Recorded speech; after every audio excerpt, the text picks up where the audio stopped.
तो इस प्रकार प्रोफेसर का शरीर उड़ता हुआ जा रहा है और उसी समय वह लाइट का ऑफ होना और दुर्घटना होना, यह इलेक्ट्रिक चीजें हैं और काफी समय तक या ज्यादा फोर्स लगने की वजह से या ज्यादा वोल्ट की जरूरत पड़ती है, तब यह सब चीजें जल उठती है या वोल्ट बढ़ने के साथ ये चीजें जल उठती है।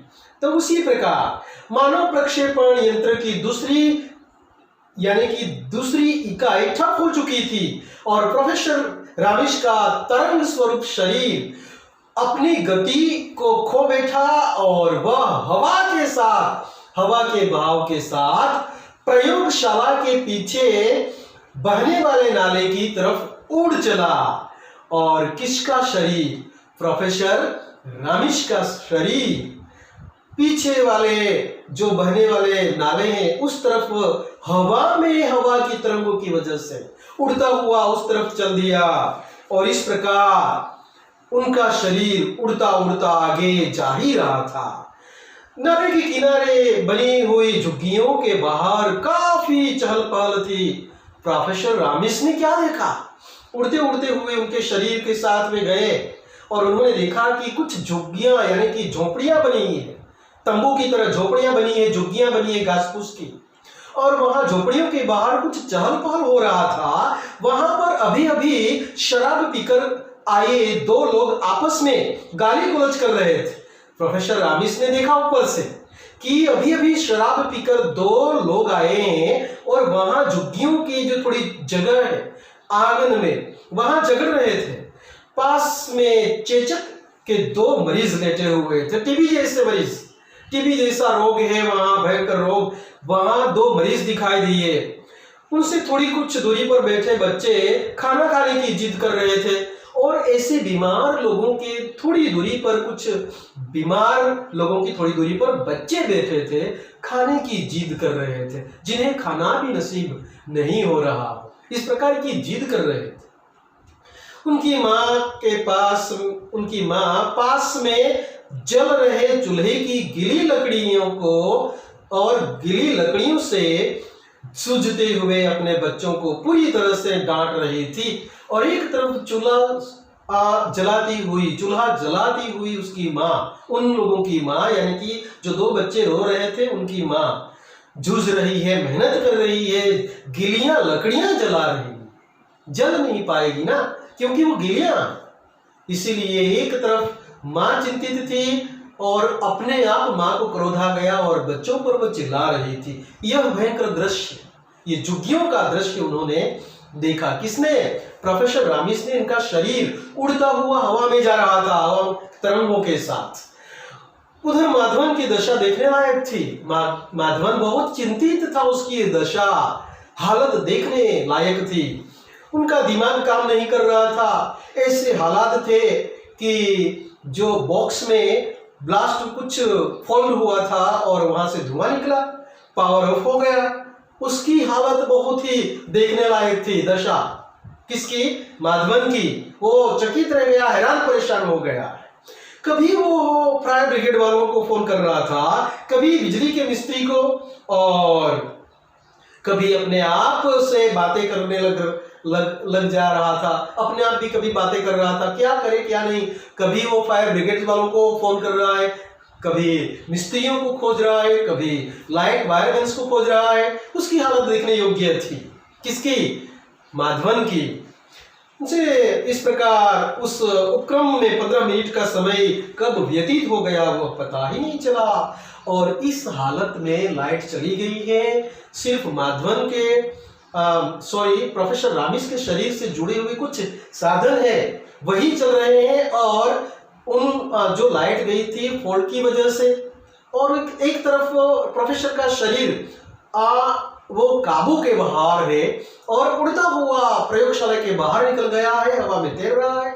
एक तरफ माधवन फोन कर रहे हैं फायर ब्रिगेड वालों को, वायरमैन को खोज रहा है, कोई मिल नहीं रहा, अपने आप से बात कर रहे हैं, कभी कभी चिंतित है, घबराया हुआ है वो।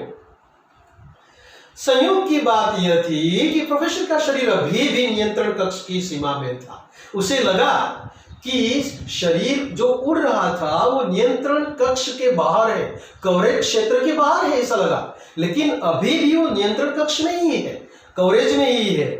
और मशीन की कार्यप्रणाली ऑन होते ही वे तरंगे रिसीवर की ओर घूम गई और इस प्रकार मशीन की तरंगे ऑन होते ही रिसीवर की तरफ उनका शरीर भी मुड़ रहा था। कुछ ही क्षणों में तरंगे प्रक्षेपण यंत्र द्वारा रिसीव कर ली गई और उसकी कार्यप्रणाली पुनः उन तरंगों को अपने मूल स्वरूप में परिवर्तित होने लगी। शरीर के जो कुछ शक्तियां थी, तरंगे थी, अपने ही कुछ मूल स्वरूप में वापस आने लगी और रिसीवर जो है उसकी तरफ वापस शरीर आने लगा। माधवन जल्दी से रिसीवर के चेंबर के पास पहुंचा और उससे लगे बटनों को दबाने लगा और अचानक माधवन वहां पहुंच गया, रिसीवर के चेंबर में पहुंच गया और वहां कुछ बटन लगे हुए थे, स्विच, उसे दबाने लगा, बंद करने लगा जल्दी से, क्योंकि वो घबरा रहा था। और चंद क्षणों के अंतराल के पश्चात रिसीवर ने सारी प्रक्रियाएं सफलतापूर्वक संपन्न कर लेने का संकेत दिया और पूरी प्रक्रिया जो ये हो रही थी, यह प्रक्रिया समाप्त हो गई। इस प्रकार का रिसीवर ने संकेत दे दिया, इशारा कर दिया, स्क्रीन पर आ गया, लिखा हुआ इट्स फिनिश, व्हाटएवर जो भी कुछ उन लोगों की वैज्ञानिक भाषा में लिखा होगा वह सब फिनिश होने लगा। और उसी क्षण रिसीवर के चेंबर में हलचल हुई और प्रोफेसर रामिस बाहर आ गए और अचानक चेंबर में कुछ हलचल हुई और फिर अचानक प्रोफेसर रामिस बाहर आ गए चेंबर से और माधवन अपनी उत्तेजना को संभाल नहीं सका। माधवन तो बहुत खुश हो गया, ये सफल प्रयोग हुआ और इस प्रकार अपने आप को संभाल नहीं पा रहा था। एक और प्रोफेसर रामिस चिंतित अवस्था में यानी कि घबराए हुए मालूम हो गए हैं और फिर वह लपक कर प्रोफेसर के पास पहुंचा और उन्हें अपनी बाहों में भींस लिया और अचानक खुश तो हुआ।